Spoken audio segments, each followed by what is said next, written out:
It's great to be back with all of you for our third part of, or our fourth part of Right. a five-part series. Yeah, it's going by quickly, um, and I really appreciate everyone coming back to join us again. One thing I've neglected to mention, maybe because I didn't want to scare folks away, um, Amoris Laetitia is the longest document ever written by a pope. I think there's 325 numbered paragraphs in this apostolic exhortation, which is, I think, 50 more at least than Laudato Si, which Laudato Si feels really long. So I appreciate your perseverance as we make our way through chapters 6 and 7 tonight. So just to remind you, here we are in the sequence. Last week, we got to talk about the beating heart of the document in chapters 4 and 5, focusing on the power of love in marriage and family life.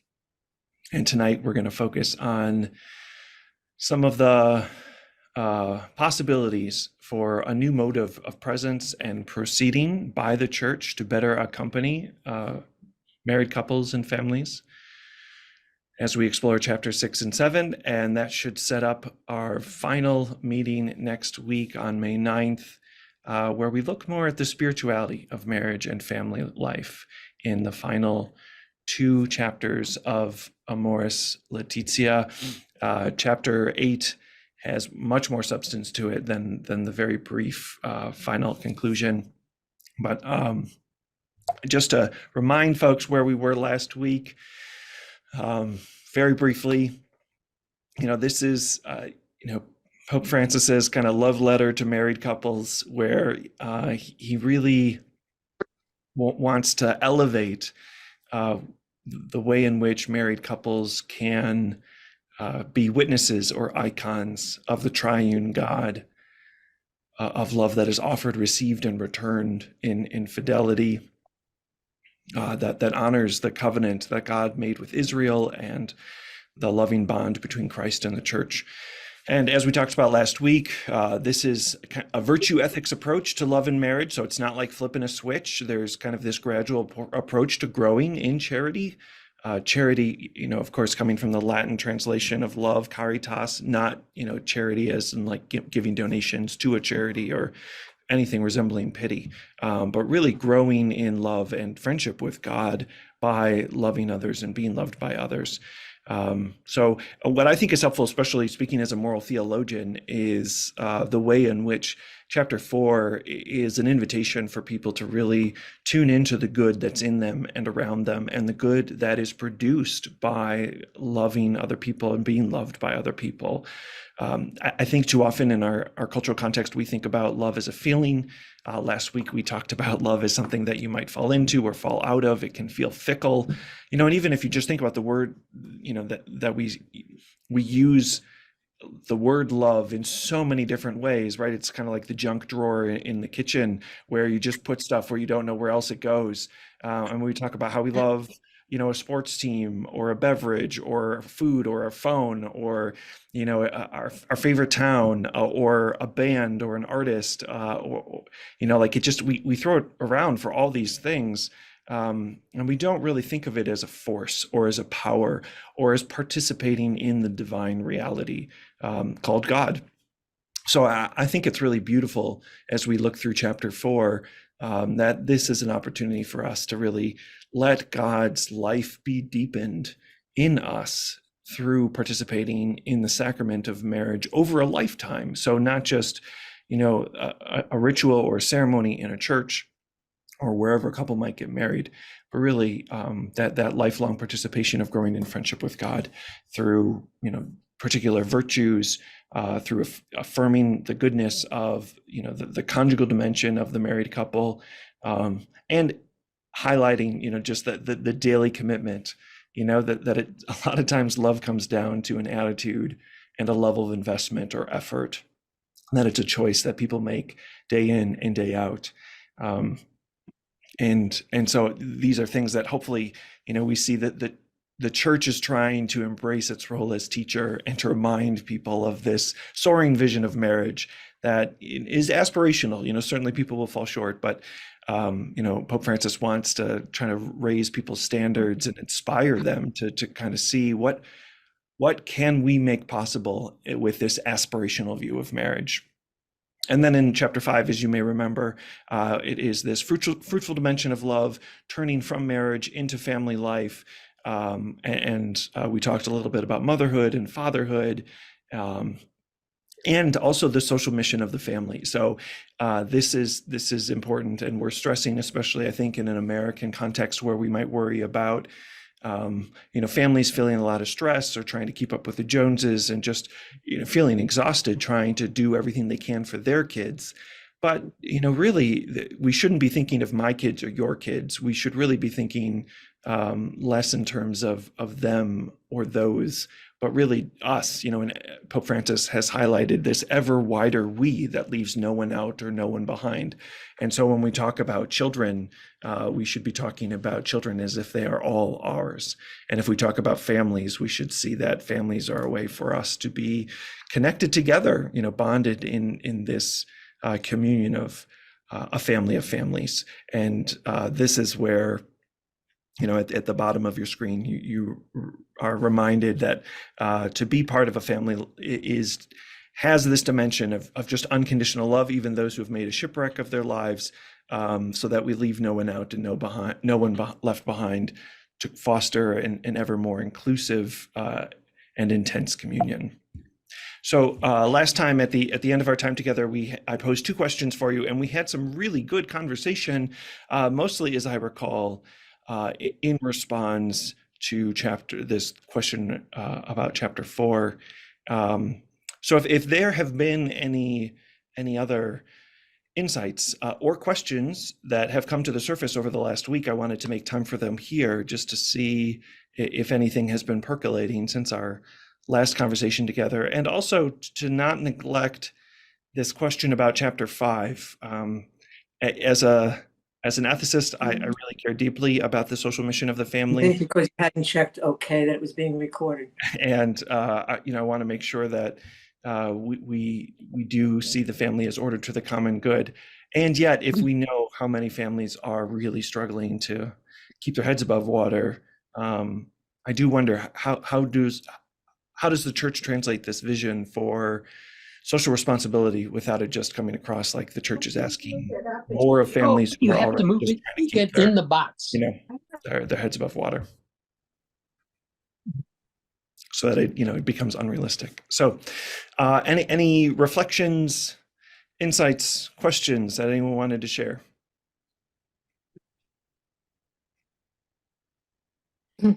Marcus, I'll try again. It's Mary Alice. Can you hear me? Yes, I can hear you. Thank Wonderful. God. Thank God. This is wonderful, Marcus. I was reflecting with you. I was trying to last week about seeing the couple as another presence of Christ.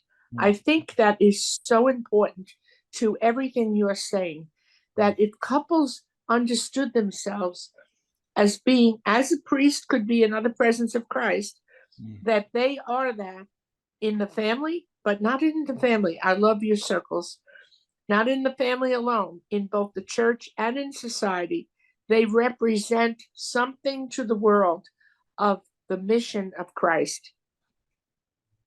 You want to reflect on that for a second? Yeah, thank you, Mary Alice. I appreciate that, because I think, in light of the clericalism that we experience, especially in the Western church, but I'm sure is probably true in a lot of places, I do think there is something that a lot of people just feel unworthy of, or we weren't ordained, so we don't see ourselves as an alter Christi, another Christ. But what you're pointing to is true by virtue of our baptism, right? We're all baptized priest, prophet, and king. Pardon the gendered language, but that is the case, that we are all supposed to be reflections of Christ, and to look for Christ in the people we encounter. That is very true, and I appreciate you reminding us of that. I mean, it certainly coheres well with the universal vocation to holiness. But I in all the weddings I've attended, in teaching a class on marriage and family, every year for the last 10 years.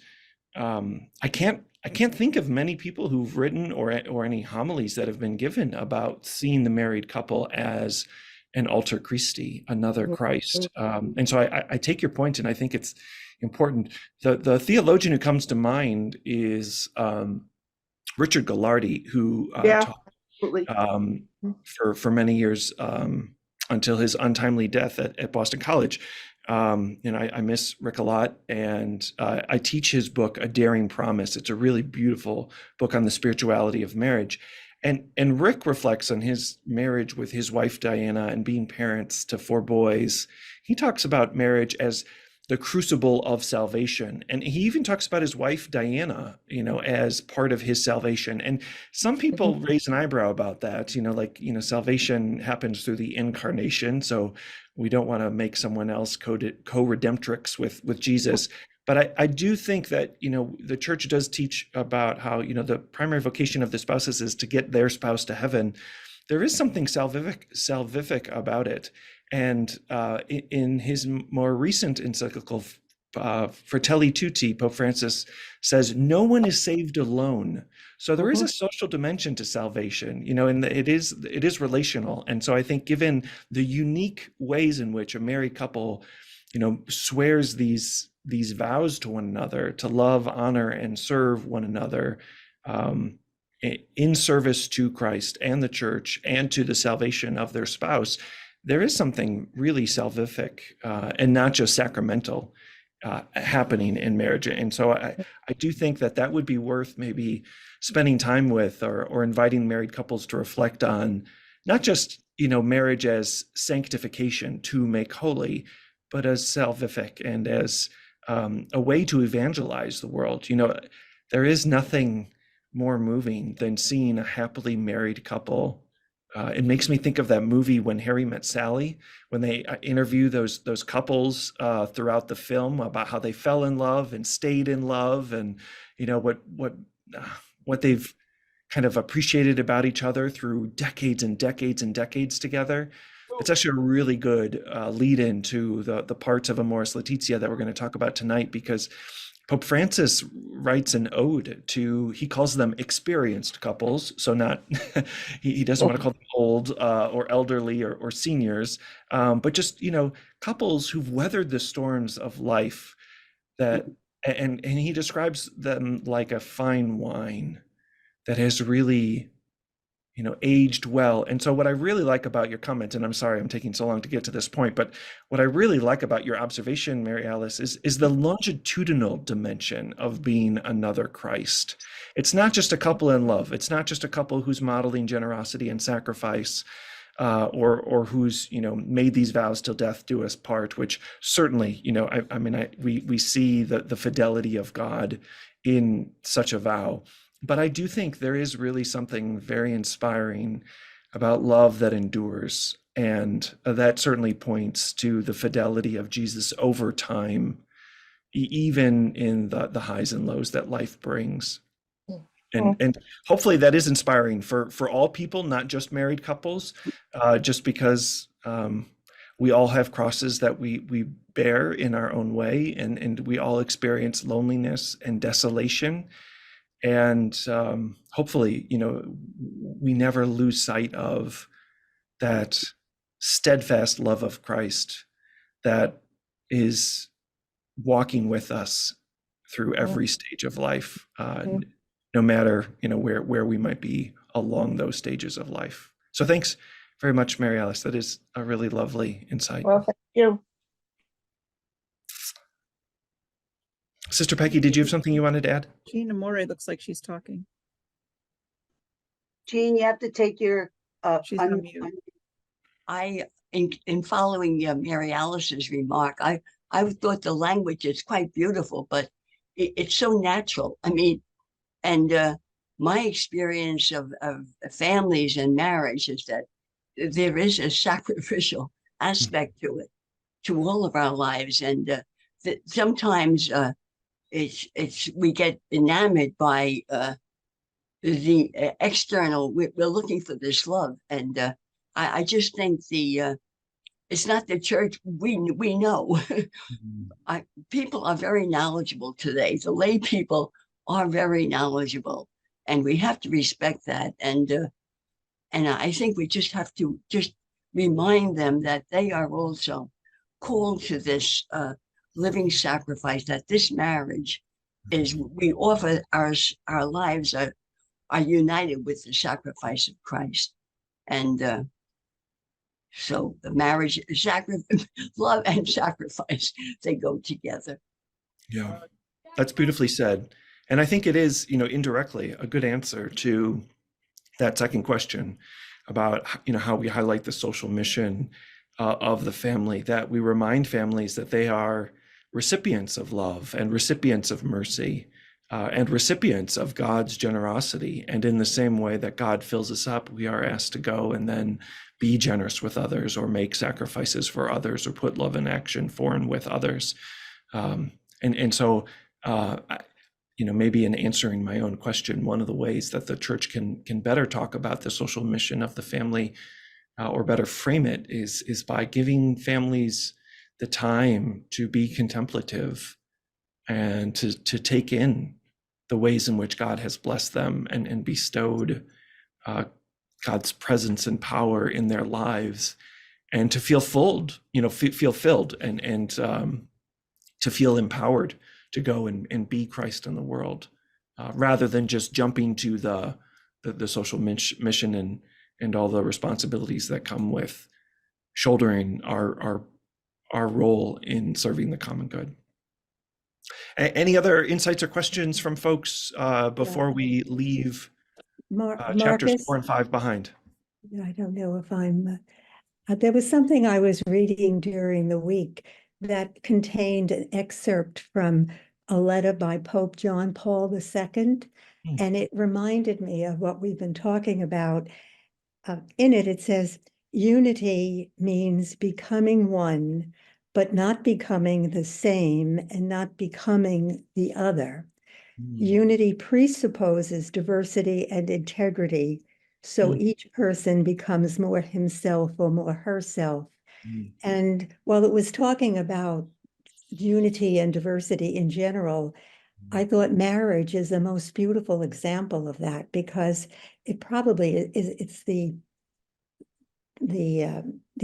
essence of a marriage is that ability to hold on to your integrity and at the same time accept the diversity of the other and come up with union. It just was another way of the vocation of marriage being a real vocation and a real modeling to the world of what union is about.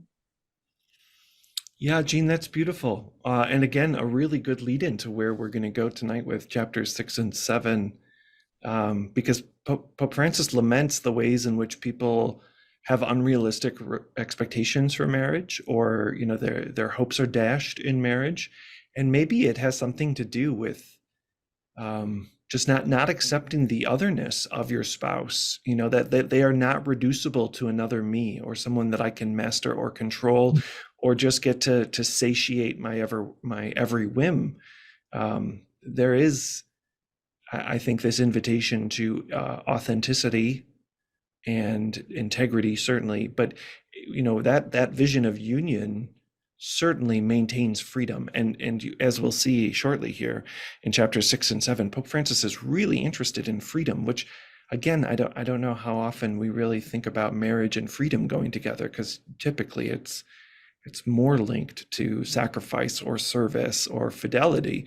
But as I think you've expressed really well in that quote from Pope John Paul II, real love is a free self-gift, right? It is an act of freedom. Real love is never coerced or manipulated.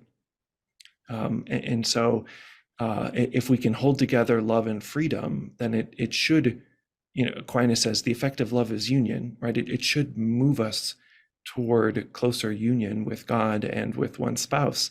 But it should never come at the cost of freedom or honoring the otherness of the other.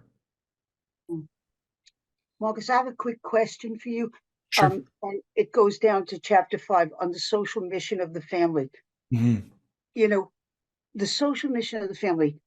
I grew up in the Catholic Church in a very Catholic family. I don't think I ever heard a homily ever on the social mission of the family. And I guess my question is, before Amoris Laetitia, where do we see the emphasis on the social mission of the family? Because that I think families see themselves as recipients of the mission of the church and not people who are a missionary arm of the church. So where have we seen this before? I don't remember, and it may be my ignorance, I'm not an ethicist, but where have we seen this emphasis before on the social mission of families? So I would point you in the direction of three places. The first is Gaudium et Spes. Gaudium et Spes really talks about how human formation takes place in families, that this is the place for not just evangelization, but human enhancement, to form people who are responsible for the world. So I think it really gets highlighted primarily in Gaudium et Spes.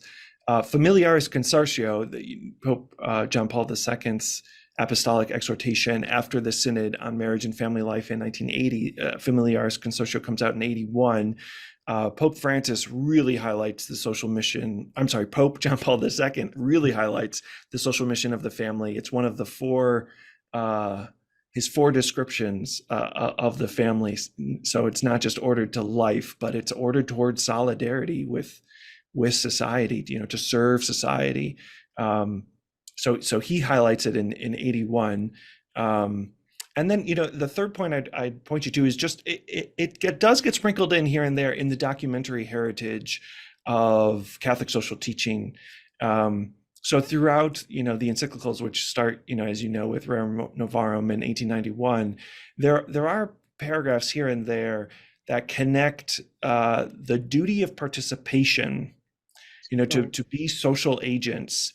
They connect that to family life. And I think that's one of the reasons why when you look at the USCCB's webpage on Catholic social teaching, they link together the principles of participation, community life, and the family. That's where family gets thrown in. And they see it as, the socialization that happens in family is a preparation for the kind of social agency that we need to build up the common good.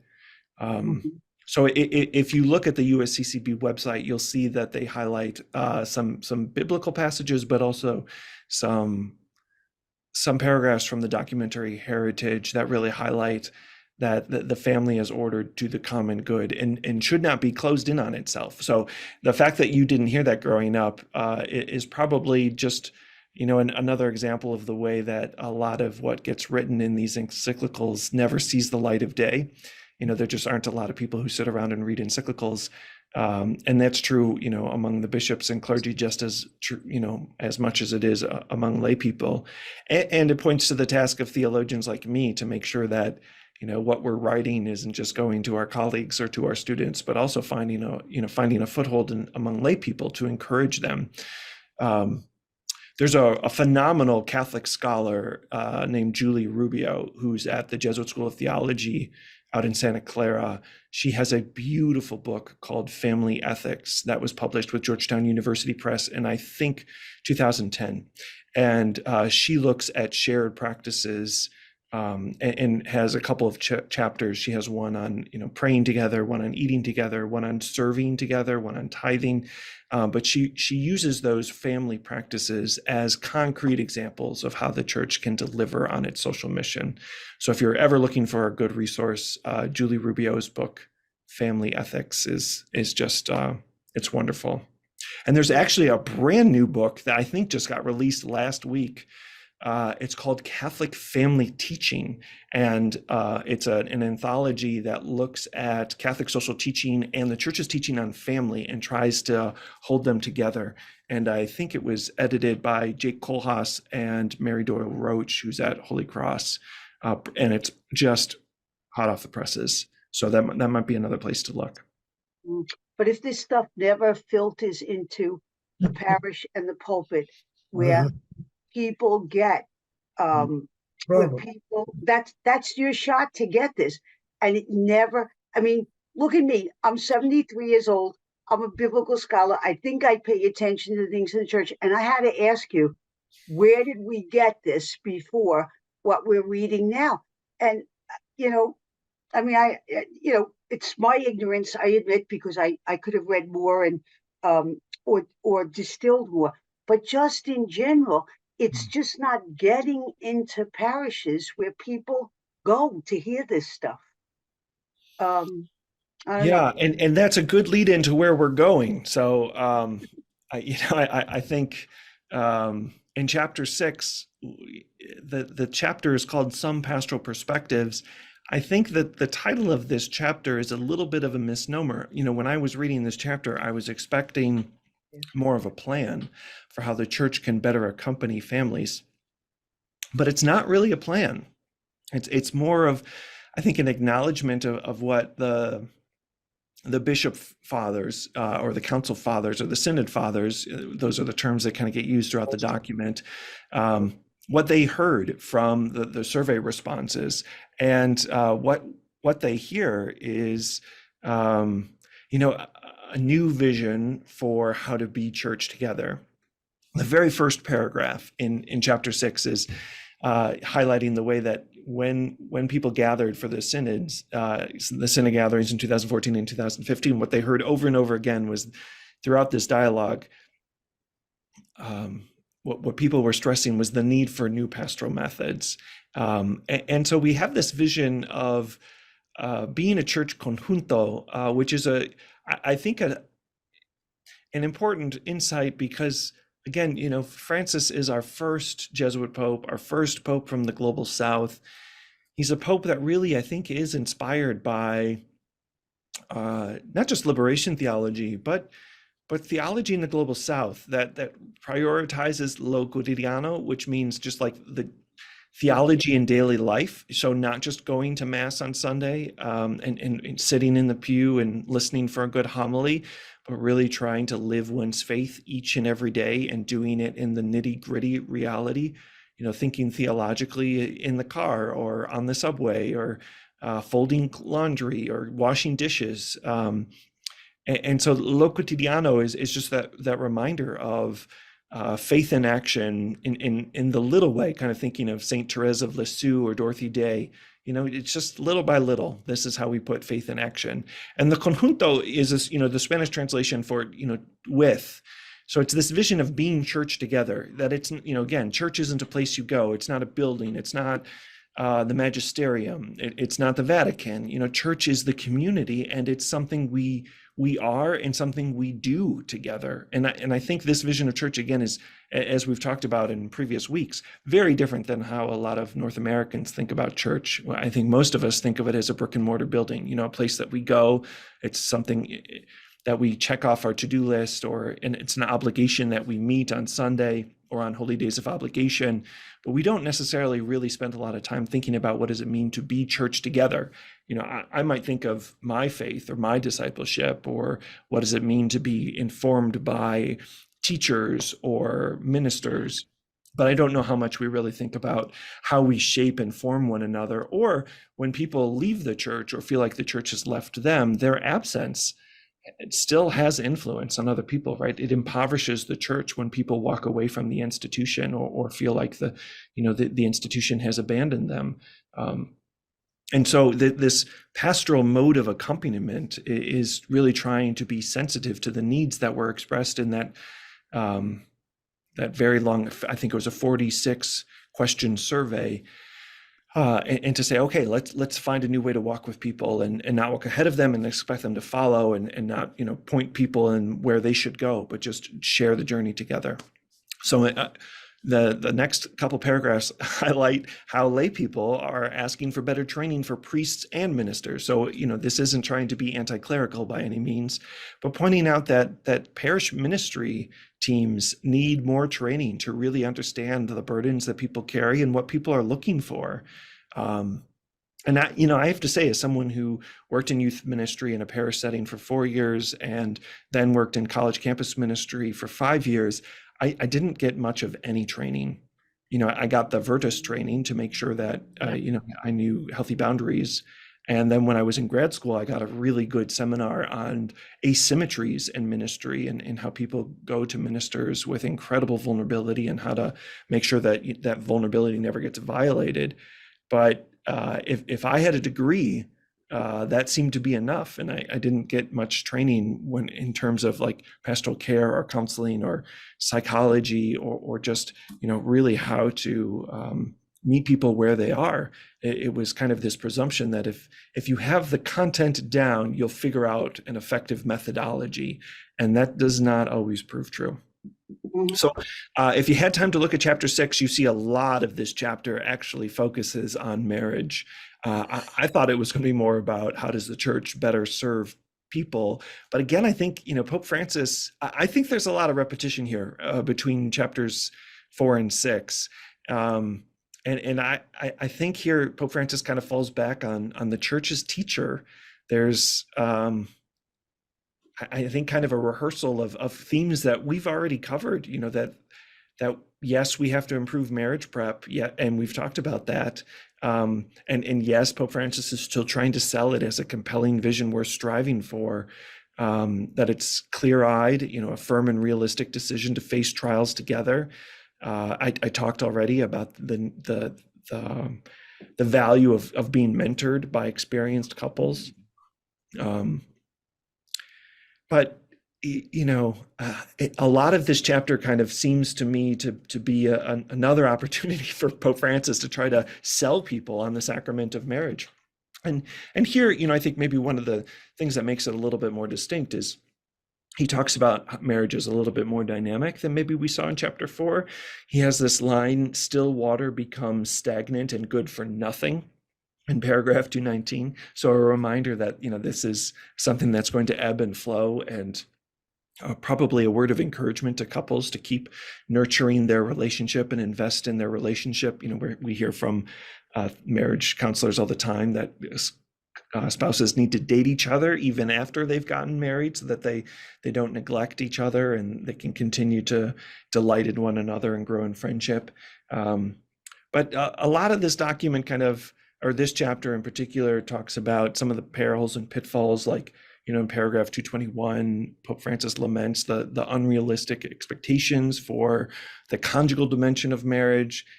He doesn't mention, TV shows or movies, but I think especially in the United States, I hear from my students a lot that, if people learn about sex or they learn about romance from Hallmark movies or from Hollywood, that they're going to be disappointed about what actual intimacy is like with a human being, especially someone who, isn't always in the mood or, is just trying to make it through life. And so I think here again, what you're seeing in chapter 6 is Pope Francis trying to have this dialogue between what the Synod Fathers heard from the survey results, but then also to say, okay, yes, and here's the role of the church as teacher. In this last paragraph I have on the screen, I thought this was a pretty compelling image. He describes each marriage as a kind of salvation history, and here I was thinking of Rick Gallardi and the way that he talks about his spouse Diana being, what saves him. Which, boy, I don't. That's a tall order, to say that I'm responsible for saving my spouse. But I do like the way Pope Francis phrases this, like that each marriage is part of salvation history, part of that sanctification process, but also the way in which we are united with God in overcoming sin and death. I just think this is really lovely language. He says, from which fragile beginnings, thanks to God's gift and creative and generous response on our part, grows over time into something precious and enduring.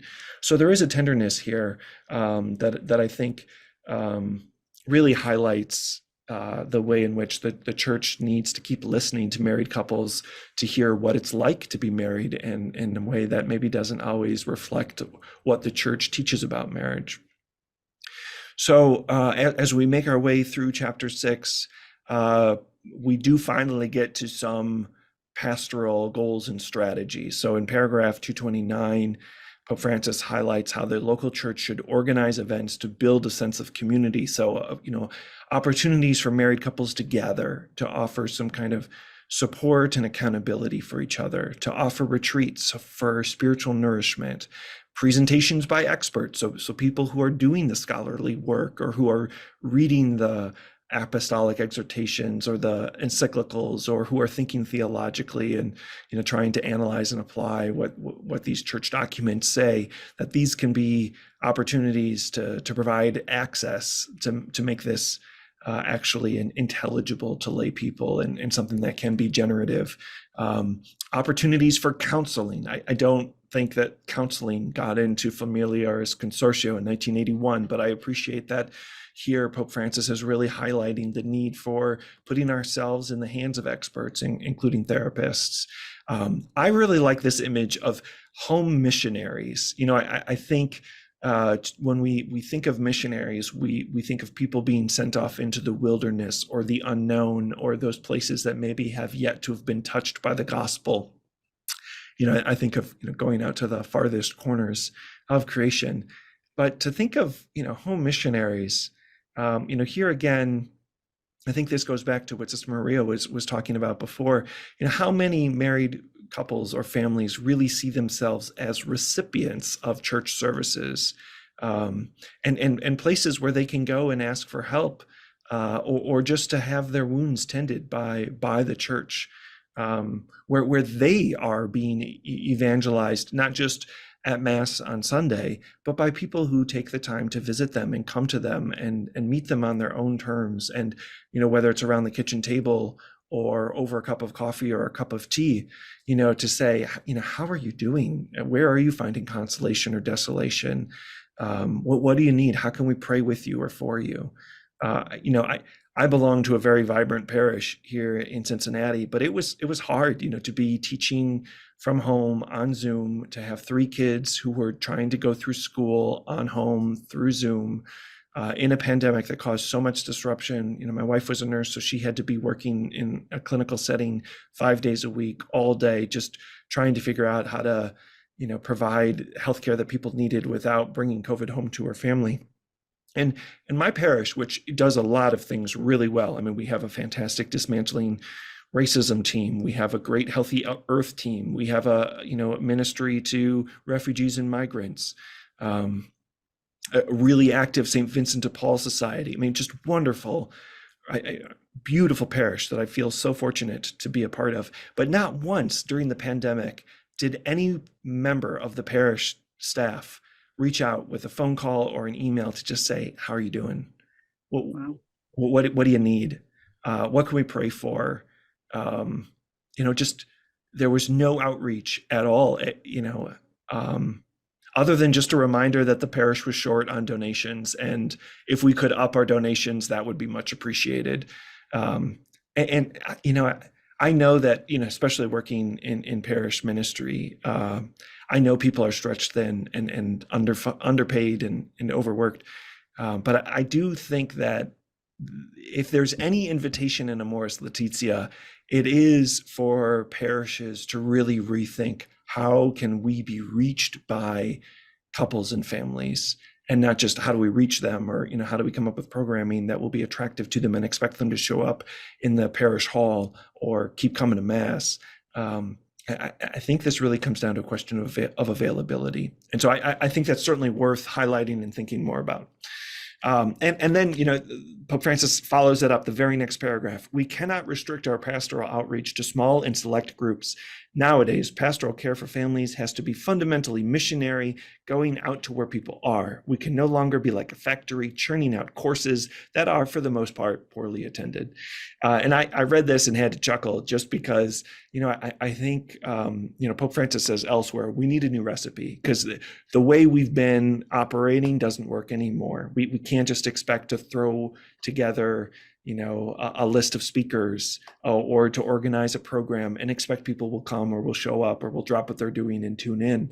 We have to think of a new way to build community. And I would argue, as an ethicist, I think maybe in a lot of cases, the community has to come first.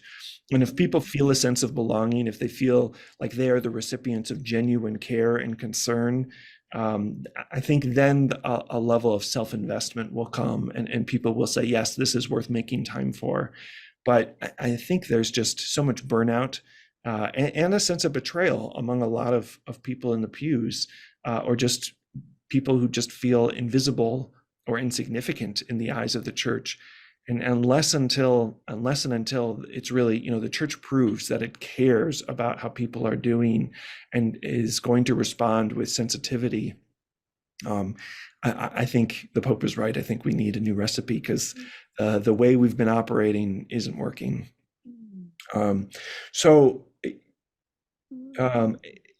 This is something that comes up too in paragraph 235. Pope Francis laments the way in which a lot of the survey responses indicated people were really unhappy that there was insufficient sensitivity being shown to them by representatives of the church, whether that's clergy or parish staff, there wasn't a real sense to understand the burdens that they were carrying. And I think that's worth highlighting here, because I get a little nervous reading some of these paragraphs where, Pope Francis talks about the crises. There's a couple paragraphs on crisis in married life, and Pope Francis almost seems to silver lining it. He says each crisis becomes an apprenticeship to grow closer together as a couple. It's kind of like the obstacle or the burden is the way kind of philosophy of, almost encouraging people to seek out hardship, or to think that God wants them to go through trials, and that's a way to test their love, or a way to prove that their level of commitment. And I worry about that in particular because of how this gets followed up a couple paragraphs later, where the Pope acknowledges most people in difficult or critical situations do not seek pastoral assistance, since they do not find it sympathetic, realistic, or concerned for individual cases. So on the one hand, I think it's a little bit tricky that the Pope is kind of saying, hey, if you're going through a crisis, it's only going to make you stronger and strengthen your union. And on the other hand, and the church doesn't do a great job of showing up to people or doing outreach for people, and people who are going through those crises don't bother sharing their needs with the church, because they don't really think that they will be the recipients of tenderness or genuine pastoral concern or helpful counsel. I think of a woman that told me that she went to her pastor because she was kind of exasperated about what to do with her husband, who was verbally and physically abusive. And the pastor's advice was, well, stop making your husband so angry. It just, there was no compassion. There was no moment to stand in awe and say, oh my gosh, that must be so hard, or even scary or sad. Or there was no encouragement to say, well, maybe you could go to couples counseling, or maybe your husband would benefit from some therapy. She was just blamed for this problem that she was really trying to find a solution toward. And so I think all of this is pointing to the work that still needs to be done. And if you took time to read chapter 6, you know that there is an acknowledgement of wounds in this chapter, and I really was moved by some of these paragraphs that look at, for example, wounds that have taken place or taken root way earlier than a marriage. This line stopped me cold. Many people leave childhood without ever having felt unconditional love. And to think about, there's another paragraph about people who have kind of a juvenile sense of love, or who behave erratically because they don't really believe that they are lovable or loved. They think they have to prove it, or that, they have to walk on eggshells or walk on a tightrope because they're worried that one misstep will mean that they are cast out. And so I do appreciate that here Pope Francis is trying to be attentive to the people who feel like they have been made to question if they count, matter, or belong, and then how this complicates love, right? Like if people have learned that home is not safe, or home is a violent or volatile place, or, if they have been manipulated or coerced or neglected or abused, then it does make it really hard for people to be open and to be trusting, to be willing to embrace that call to practice generosity and sacrifice that we read in the previous chapters. These last couple paragraphs from chapter 6 got a lot of press, so they might be familiar to you because especially the popular press really caught hold of these last, I would say 18 paragraphs or so, to 240 through 258, because this is where we kind of get to these irregular situations, or situations that don't always cohere with church teaching. And you can see in this document, I think, in general, a tone of mercy and a desire for inclusion.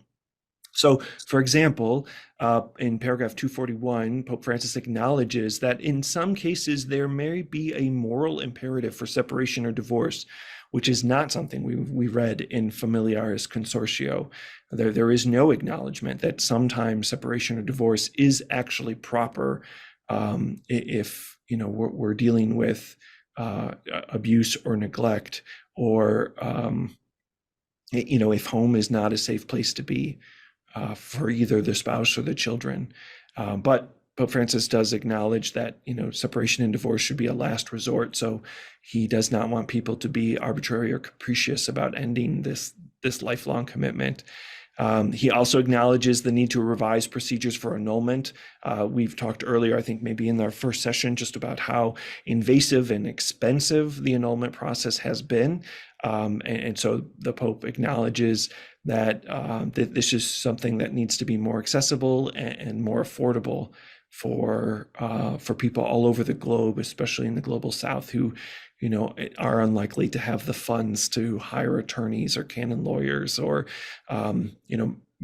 compensate witnesses to get through the entire process to nullify a marriage, or to say it was never valid in the first place.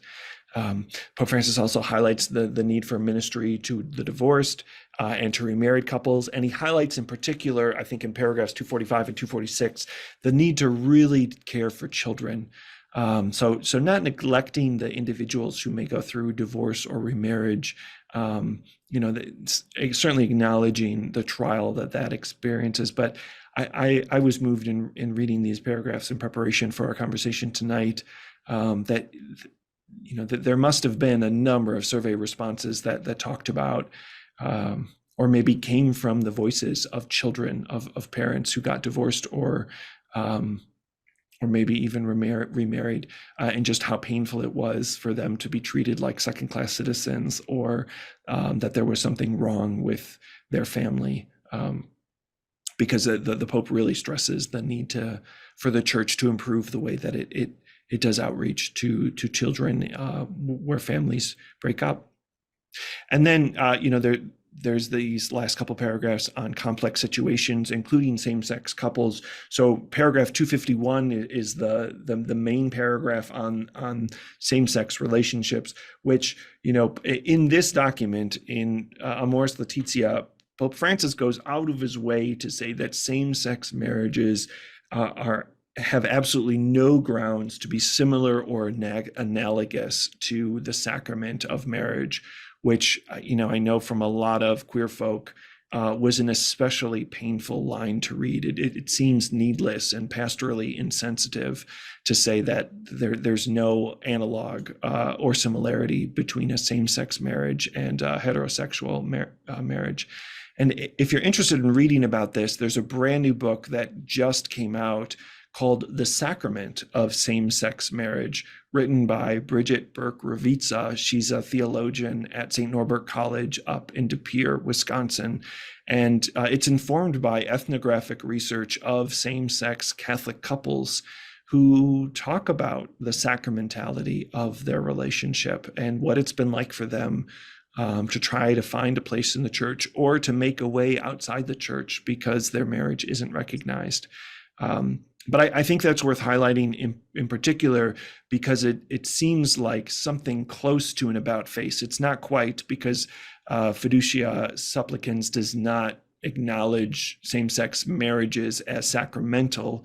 But as you recall, in the document that came out this past December, Pope Francis at least opens up the possibility for blessing same-sex unions, which is very different from what we read in paragraph 251. And so I think it shows the growth of the church in some ways, just that, that this document can be written in 2015, and then within 8 years, the church can say, okay, maybe we got this a little bit wrong, and we're going to do some revision here.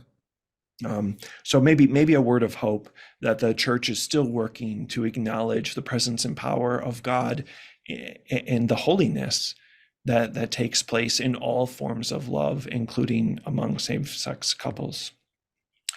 The end of chapter 6 is on grief, which is, I think, really touching in a lot of ways, just to read about the ways in which spouses can grieve their loved ones, or how children can grieve their parents, or parents can grieve their children.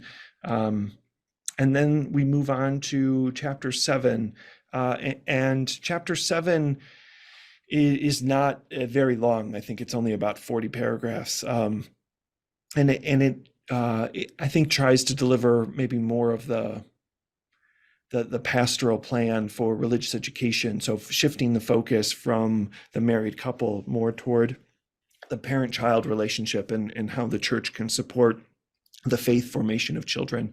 So Sister Maria asked before, like, where do we see this social mission of the church? And Gaudium et Spes in paragraph 52, that's where the Council Fathers talked about the family as a school for human enrichment, and not just in faith formation or moral formation within the family ad intra, but also in preparation for really answering the call of healthy citizenship, with civic responsibility as well. And so this 7th chapter really looks at how do we prepare children for a mature faith, and to shoulder their responsibility to the common good. And we get, just like we saw in chapter 4, we get a virtue ethics approach where Pope Francis highlights that time is greater than space. So I think here we get an acknowledgement that the moral life and faith formation are time sensitive processes, not in the sense that there's a small window, but just that it evolves over time. And it, like a relationship, it takes time for it to really be nurtured, and for someone to make it their own, and not just what they inherited from a parent or a grandparent or a godparent.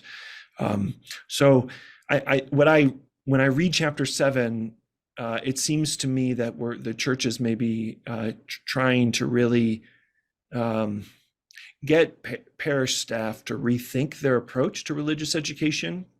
So if chapter 6 is more focused on married couples, chapter 7 is more focused on how can we recalibrate our approach to religious education. So it's not about mastering content or getting people to memorize the catechism, or whatever the USCCB curriculum might entail. But to make it more about charisma in an encounter with Christ through the Gospels, and I think it's helpful here to highlight farther down on the slide in paragraph 288, Pope Francis says children need symbols, actions, and stories. So it's not a Q&A of here's my question and here's what the church teaches. But it does remind me of Maria Montessori's Catechesis of the Good Shepherd, where you invite children to really see themselves in the gospel, and you're not introducing a relationship to Jesus with a child. You're assuming that Jesus already has a relationship with that child, and you're honoring that innate relationality of the human person. By virtue of their humanity, that they have a relationship with God, and honoring their interiority.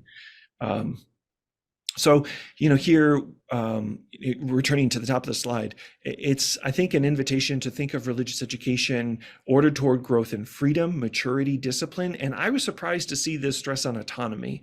A lot of this document and elsewhere, Pope Francis is really allergic to autonomy, and he talks about, unhealthy forms or toxic forms of individualism.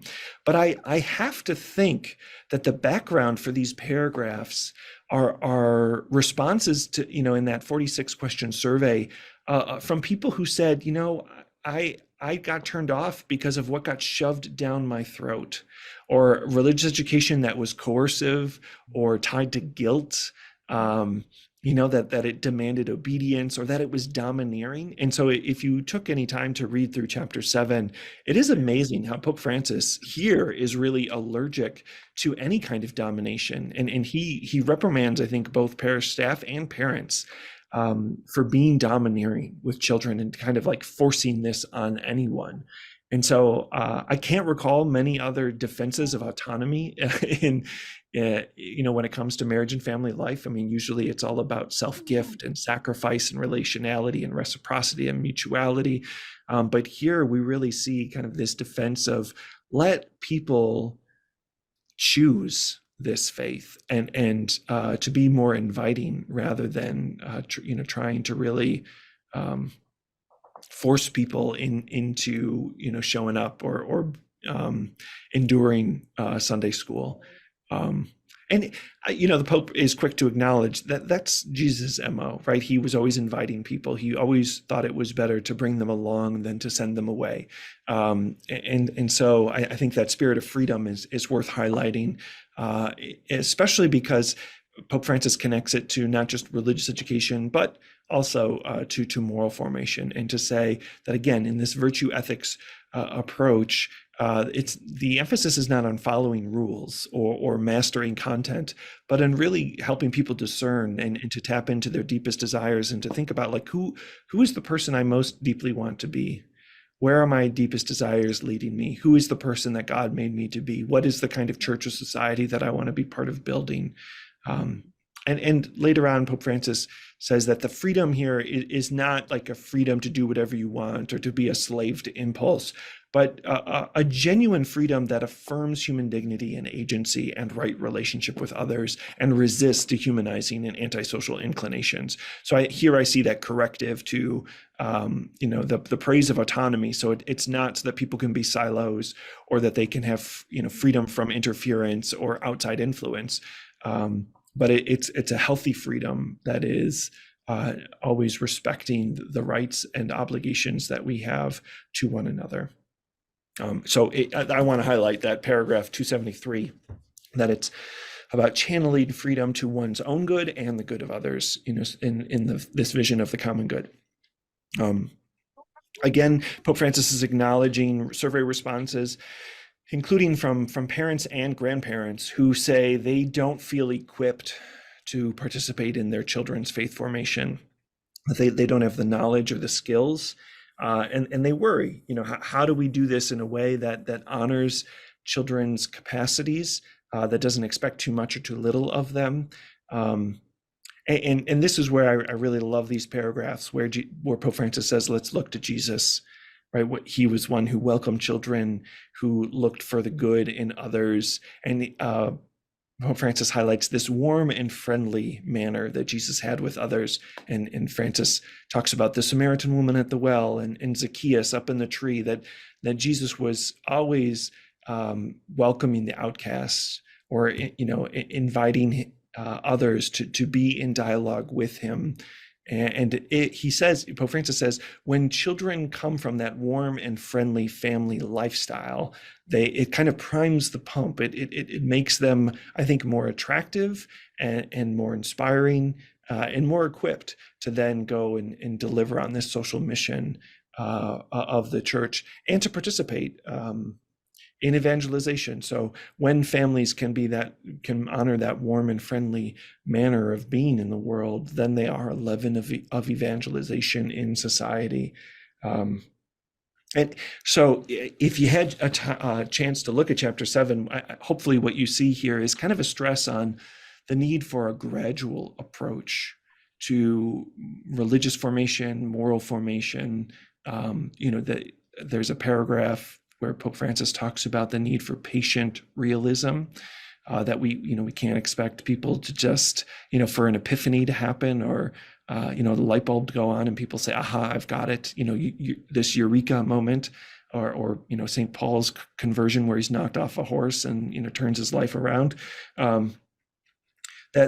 This is an invitation for people to grow in their relationship with Jesus in a gradual way. And that too, it's also about freedom in a way that helps people leave behind self-absorption.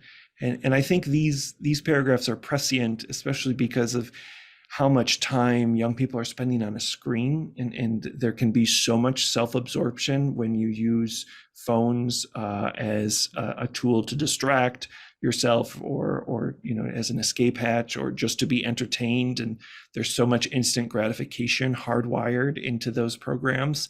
And so this is an invitation. There are some paragraphs about the need for, families to share rituals together. Eating a meal together, for example, is a chance for people to acknowledge, like, okay, what I would pick for dinner is not what, my siblings or my parents would pick for dinner, which is so different than, going to a mall and everyone scattering and picking out what they want and catering everything to their taste, or using DoorDash and, getting their favorite food whenever they want. It's a chance to check in and hear about each other's day, and to pray together, and to carry each other in each other's hearts. So I think that there is this vision for saying, okay, we are forming each other. That's always true. Sometimes we form each other for better, sometimes we form each other for worse. So let's be intentional about the way that we form each other by how we treat each other in that daily life. And in paragraph 280, Pope Francis talks about the need for better sex ed, which I think is really important, again, in a North American context. 50% of the pregnancies in this country are unplanned and unwanted, which I think is just heartbreaking. I mean, it is a tragedy. And I think a lot of it comes down to really bad sex ed, and people who don't really have the tools to make decisions or to have a discipline with their sexuality. My wife is a nurse, and every week she sees 9, 10, 11-year-old girls who are pregnant, and no one had ever told them that if a penis goes into a vagina, then there is a chance that someone can become pregnant. These girls did not ask for this, and almost every time they're being preyed on by a much older boy. I mean, I think the statistics in this country are, on average, a woman's first sexual experience is around age 15, and the average age of her partner is 27. Wow. The average age of her partner. There's so much sexual predation in our cultural context. And when the church contributes shame or silence to the subject of human sexuality, then I think a lot of people don't know where to turn for help, or to just say, look, this is what I'm dealing with, or this is what I'm worried about, or this is what I'm scared of, because they just anticipate stigma or shame or blame. And so I think, again, as an ethicist, I think highlighting paragraph 280 is really important, because, that in a lot of, I think, religious communities, whether we're talking about schools or parishes, sexuality is kind of like a third rail that no one wants to touch. And that, that distancing of that issue is not serving anyone, and certainly not our young people. Mhm. I do think what you see in chapter 7 is an effort to try to build people's capacity for love, and I do think that's really noble and certainly needed. And as Pope Francis says in paragraph 288, the church needs new recipes for figuring out how to reach people where they are, and to call them to live in a way that does justice to their dignity and to the dignity of others. So with our final 10 minutes together, I'm interested in hearing what resonates with you, what you want to add. what you're wrestling with or would like to ask. I prepared 2 questions just to get the conversation started.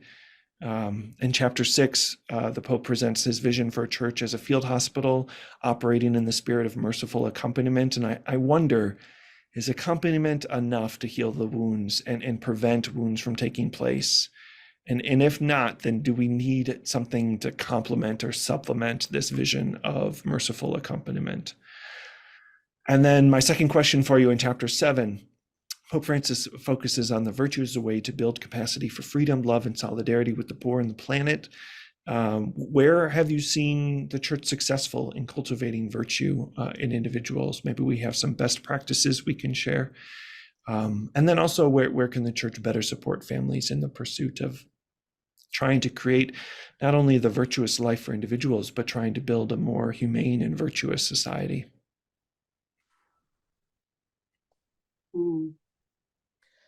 Marcus, I can't tell you how much this means to me tonight, to hear you talking in this direction. I have worked with pre-Cana, baptismal programs, etc. You are asking all the right questions. The bottom line is, why have we stopped engaging the participation of the laity in these programs? There was so much good coming out of marriage prep, baptismal prep, etc., back in the 80s and the 90s. All of a sudden, those things have died. The Pope is asking us to do mystagogy. I agree. But you can't do that unless you have an alive church. And the church will only be alive when its laity are engaged. Can you talk to that? Yeah, I mean, certainly we're seeing rising rates of religious disaffiliation, and for the first time in our country's history, less than half of Americans say that they belong to a church. So that there is something about institution affiliation that has lost its cachet. And I think some of that comes down to the betrayals that people have experienced by the church, whether that's clergy sexual abuse and its concealment by church officials, whether it's the marginalization of women. I have a lot of friends who really have a hard time with the fact that, we hear homilies from celibate ordained men and only celibate ordained men. And there's a lot of wisdom among the faithful who are, deeply devout and no doubt called and empowered by the Holy Spirit to bear witness to the Gospels, who aren't given space to share, how the gospel speaks to them or challenges them. So, the way we treat women as second-class citizens, I think, has turned a lot of people off. The way that, the LGBTQ community has been scapegoated in so many ways. The church's complicity with white supremacy. I mean, there's a lot of institutional betrayal, and so I think people who are re-examining their relationship to the institutional church. And so I think that's where I go back to in Catholic social teaching, this principle of subsidiarity and taking action at the lowest effective level. I don't think for most Catholics, and I don't pretend to speak for most Catholics, but my best sense is most Catholics don't see the parish as vital to their relationship with God or the Catholic Church. It used to be that parishes were the center of community life. And that's not the case anymore, and we've got a lot of empty church buildings and so many needs. And if there was a way to, turn some of those buildings into childcare centers and help, give young parents a break by having a place for them to, take their kids and know that those kids would be safe. I can appreciate there might be some parents who don't feel perfectly safe dropping off their children in a Catholic church in light of clergy sexual abuse of children, but it's not only children, certainly adults as well. But my point is, I don't know that the church has really shown its commitment to meet people's needs. I think for too long it relied on an ethic of obligation, and you have to go to mass or you endanger your immortal soul by, the threat of hell or excommunication. And I don't think that is persuasive for people today. It's certainly not how Jesus operated. And so I think I believe the Holy Spirit is at work here. I mean, I really got so much from the Re-Energizing the Renewal series last year that Spirit Alive sponsored, and just hearing from people who went back to the documents of Vatican II and who trust that the Holy Spirit is at work.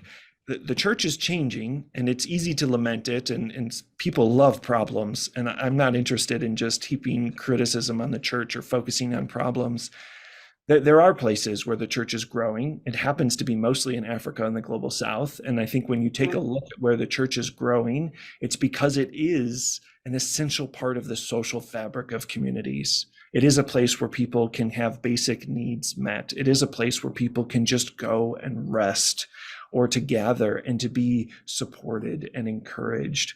And so I think in the West, and certainly in the United States, we have a lot of work to do for churches to be relevant, to be vital, to be hubs of community again. And I think unless and until the church is really interested in showing that it is in tune with what people are carrying, that it cares about the burdens that people are carrying, and that it's willing to do something to alleviate those burdens, I think we'll probably see a church that shrinks. And then we'll have a lot of people who feel alone and lost and distant from God. And then I'm sure we will see the pendulum swing in the other direction, where there will be people who, because of their hunger and thirst for the Eucharist, or for the contemplative life, or for whatever the parish can offer, we will have people who maybe, I don't think it'll ever be the same, but I do think the pendulum will swing back, and people will say,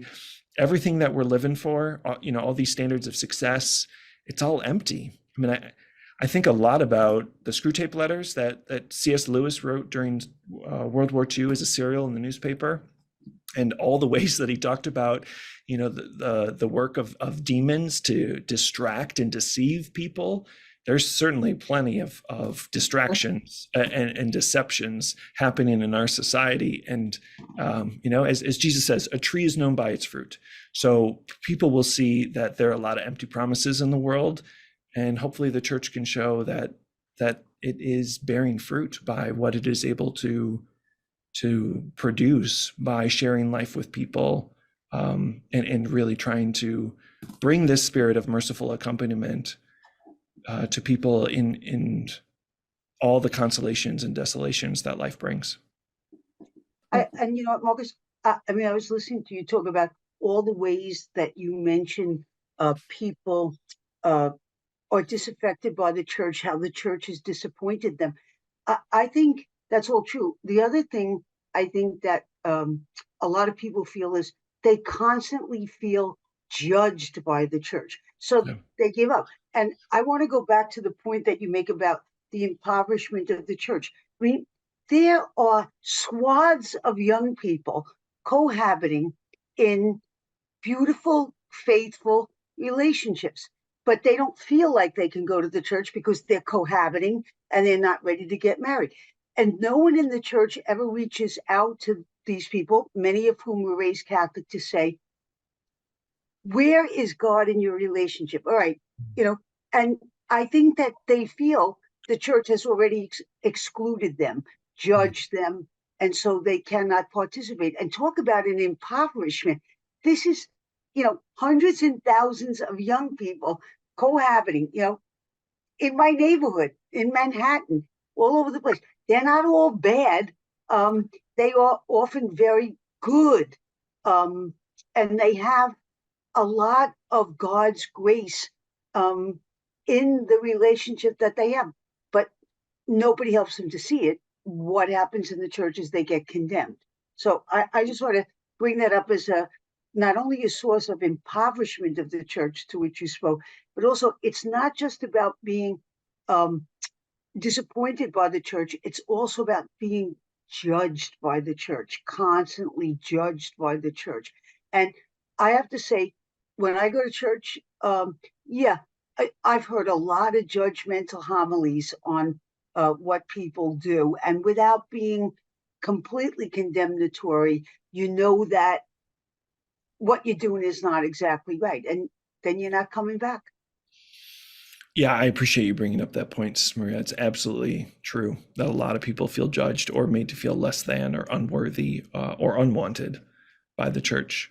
And I think it's worth pointing out, since this is a session, on the joy of love, that if you look at the history of marriage, for centuries, couples would get betrothed, they would live together, they would have a child, and after the child was born, then they would hold the marriage ceremony, or the sacrament of marriage would be held, because the child would be, the consummation of their union, and proof that, they were living this Trinitarian divine life. And so even though today we do have a lot of people who criticize or condemn cohabiting couples, that's not how the church has always handled that issue. And certainly today, just given the cost of living, can you really blame couples, but to live together before they're married? Financially, I don't know how you swing it otherwise. Was there another hand? I didn't know if someone else had something they wanted to add. Peggy. Yeah, I think we have to have a reorganization in the church. We have to have a public relation person. In other words, there are so many gifts in the church. I'm sorry, can I speak? Okay. Yep, go, you're fine. Keep going. This is what happened. The only thing the church wants to offer is the Eucharist, which is of course essential, but also reconciliation. There are so many gifts within the church. And the thing is, what we have to do, the gifts are the people of God. We have to have a public relation, just like we have AI today, Chat GPT. We have to use these gifts of the people of God. So in other words, the priests look at themselves as they are the dispensers of this reconciliation. And that's not all there is to the church. We have to broaden our vision. The church is all the people of God, using all the gifts of the Spirit within the people of God. So we got to open up. Let the Spirit come. That goes right back to Vatican II, right? The aggiornamento. Open it up. All right, Arlene, you get the last word. Me? Okay.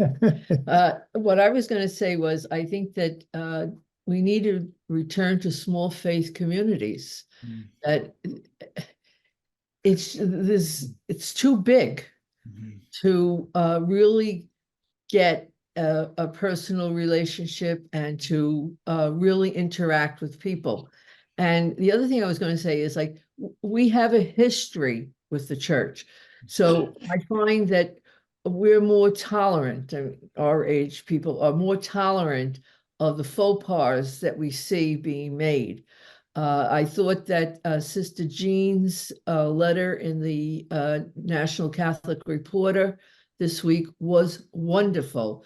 How she reached out to the Pope to tell him how his latest proclamation on the dignity of the human person, how it hurt the people of the LGBTQ plus community.